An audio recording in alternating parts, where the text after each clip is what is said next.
அநேக பேருக்கு வாழ்க்கை கொடுக்கும் என்று சொல்லும் பொழுது இங்க இன்னொரு விஷயம் இருக்கு. நிறைய பெண்களை கல்யாணம் பண்ணும் அப்படி கூட திங்க் பண்ணலாம் இல்லையா? ஒரு பொண்ணுக்கு வாழ்க்கை கொடுன்னு சொன்னா அதை கல்யாணம் பண்றது தானே. இங்க அந்த யோகம் இல்லை. அநேக பேருக்கு தொழில் கொடுக்கப்பட்டவனாக இருக்கும், அந்த அப்படித்தான் வாழ்க்கை அளிக்கப்பட்டவனாக இருக்கும் அப்படின்னு சொல்லி இருக்கிறது.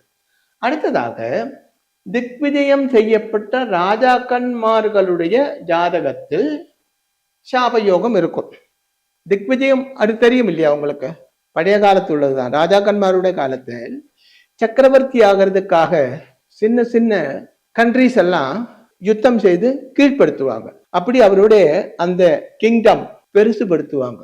அப்படி யாராரு பண்ணியிருக்காங்களோ அவங்களுடைய ஜாதகத்தில் சாப யோகம் இருக்கும். அப்ப சாப யோகம் என்று சொல்லப்பட்டது சூப்பரான ஒரு ராஜயோகம் தான்.